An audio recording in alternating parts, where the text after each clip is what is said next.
Jones owned a cotton plantation and many slaves.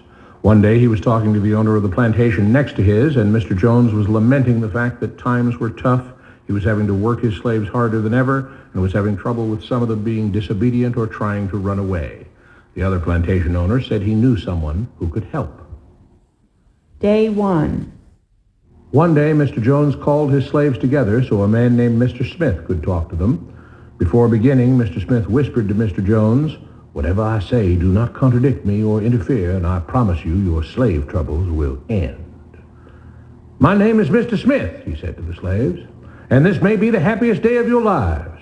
From today forward, you will no longer be slaves, but free men." Mr. Jones was so shocked he started to step forward, but Mr. Smith gestured for him to remain silent.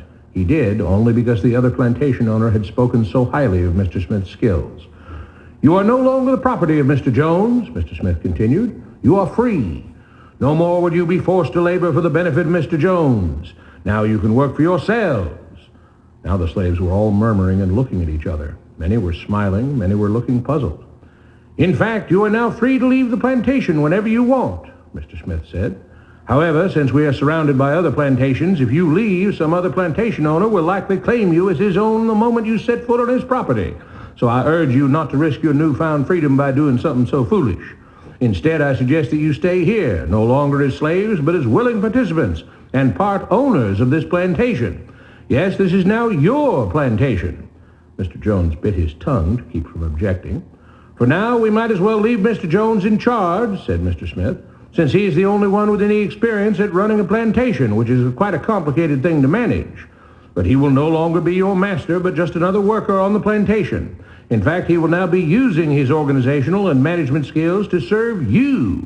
Whatever problems you may have had with him before, you are now all equals, and you need each other to make this work.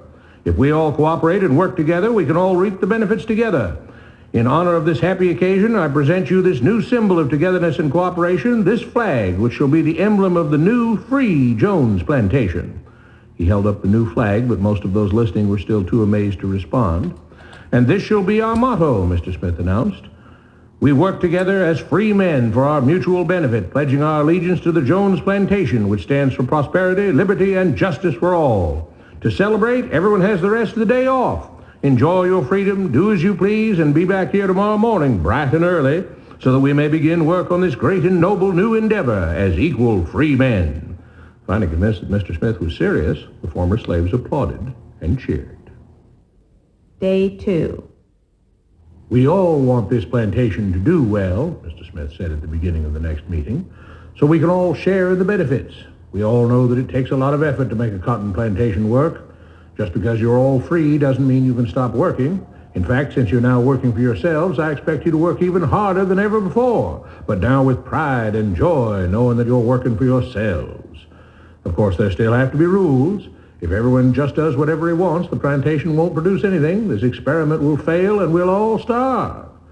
You should be thankful that Mr. Jones has agreed to stay on to lend his knowledge and skills to this endeavor, and I trust you will all do your own part to make this work. Several of you have been chosen to act as project supervisors to manage different aspects of the operation, to make sure everyone is doing his assigned job, to make sure that the rules are followed, and so on. The rest of you may head out to the fields to start your first day of work as free men." Day 3. The next morning, Mr. Smith had a grim expression on his face as the daily meeting began. "I have an unpleasant duty to do today," he said. "Yesterday, Charles was caught keeping some of the cotton he picked, presumably to sell for his own personal profit. That is against the rules. That is stealing. For that, Charles must be punished." Two men tied Charles to the whipping post. "I take no joy in this," Mr. Smith continued, "but you must understand, if we do not maintain order, if we do not have rules that we all abide by, then the plantation will fail, and we will all suffer." The whip cracked against Charles' back. "But if we all pitch in for the common good, then we can all prosper. Being free doesn't mean you should be selfish and greedy. We must each do our assigned duties and obey the rules, and then we can all benefit, and each of you will receive your appropriate share of the profits." A young man named Samuel stepped forward. "But if you and Mr. Jones decide the rules and whip us if we disobey, how is that any different from what we had before?" "How can you say that?" Mr. Smith asked. "I'm shocked. You were a slave before, and now you're free.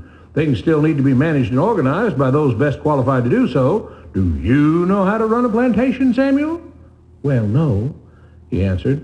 "But if we're free, why do we get no say in what the rules are and how things work?" "I'm surprised at your ingratitude," Mr. Smith answered. "None of you know how a plantation is run, so you're in no position to be making decisions about how things are done here. You don't seem to appreciate all the things that Mr. Jones provides for you, from protecting you from all the outside threats that you know nothing about, those who would come here, capture and enslave you if not for Mr. Jones' protection, to making sure that you all have food and housing, tools to work with, that you're cared for when sick and injured, and so on. There wouldn't be a plantation at all, no cotton to pick, no land to plant and harvest if not for him. You should be grateful that he's made possible the level of comfort you now have. Your lives would be far worse if not for him. Nevertheless, as free and equal participants in this endeavor, from now on at each meeting, any worker may have 2 minutes to ask questions or voice suggestions or complaints." With that, the workers all seemed satisfied and headed out again to the fields to pick the cotton. Day 4. "I have a big announcement," Mr. Smith said as the daily meeting began. "Mr. Jones' cousin is here, and not just to visit and see how our project is coming along. It has been decided that from now on, you will be deciding who will manage the plantation. Of course, this job can't be done by just anyone, but every 3 months we will have a special meeting at which all the workers will vote on whether we think Mr. Jones should run the plantation or whether we think his cousin, Mr. Johnson, should run the plantation. That means that ultimately you are in charge because you will be deciding which man you want running things on your behalf. If you don't like the way things are being managed, you now have the power to change it." Amazed and pleased, the workers headed out again to the fields to pick the cotton. Days passed, months passed, a year passed, and the plantation continued to operate as before. Sometimes Mr. Jones was in charge, sometimes Mr. Johnson was in charge, but the day-to-day routine stayed exactly the same. The workers worked hard, long hours every day, and still had little to show for it. Every day the meeting would begin with them all reciting the Jones Plantation motto, "We work together as free men for our mutual benefit, pledging our allegiance to the Jones Plantation, which stands for prosperity, liberty, and justice for all." One day Mr. Smith announced, "Samuel is asked to say a few words this morning, and whatever the rest of us may think of his ideas and opinions, we are all free here, and that means we are all allowed to speak our minds. So, Samuel, you have 2 minutes. Begin." Samuel stepped forward, looking scared. "I was excited when all this started," he began, glancing nervously at Mr. Smith and Mr. Jones. "But don't you all see what's happened here? Nothing has changed. We're all still slaves." There were grumbles of disagreement from the crowd. "They tell us what to do and whip us if we don't. They still make all the rules and punish us if we disobey. They let us make suggestions and complain about things, but they never really change anything. They let us choose between Mr. Jones and Mr. Johnson, but what's the difference? The situation stays the same. We do all of the work and they take as much as they want and decide how much they'll let us keep. They live in luxury, made rich by the cotton we pick.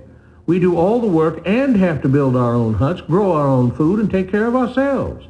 They leave us just enough that we don't revolt or run away. This is not freedom. We're all still slaves. They've only changed the words they use, but nothing else has changed. They say we're all free and equal, but we're not. They command and we obey.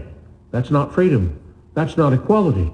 They say we're free to leave, but all that means is that we're free to be someone else's slave. Why should we work or obey the rules? We didn't agree to this. They made the system. They forced it on us. They control and rob us and call it freedom. They've deceived you into thinking that being able to choose which slave master you'll work for is the same as being free. It's not. Open your eyes. If you keep what you produce, they call it stealing. When they take what you produce, they call it sharing and fair distribution. Can't you see that this is all? Your time is up, Samuel, Mr. Smith announced calmly. At his gesture, 2 supervisors grabbed Samuel by the arms and led him to the whipping post. "I'm sorry, Samuel, but you've broken the rules. There are rules against encouraging others not to work and encouraging others to break the rules.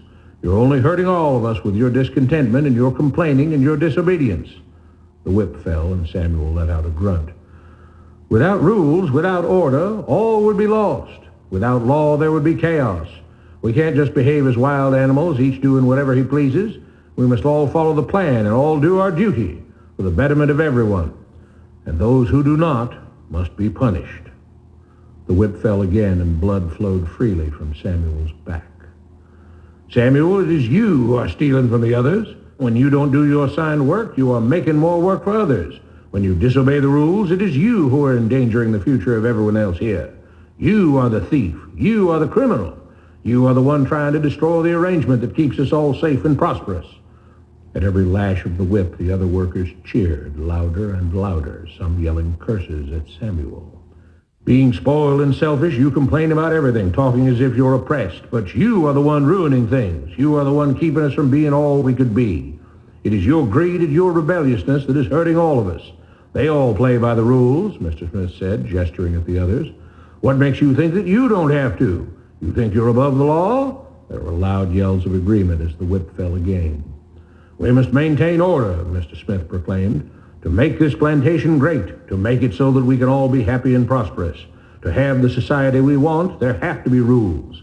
We all have to contribute our fair share to this great endeavor, and we cannot tolerate actions and attitudes that seek to undermine the amazing things that together as free men we have achieved and will continue to achieve.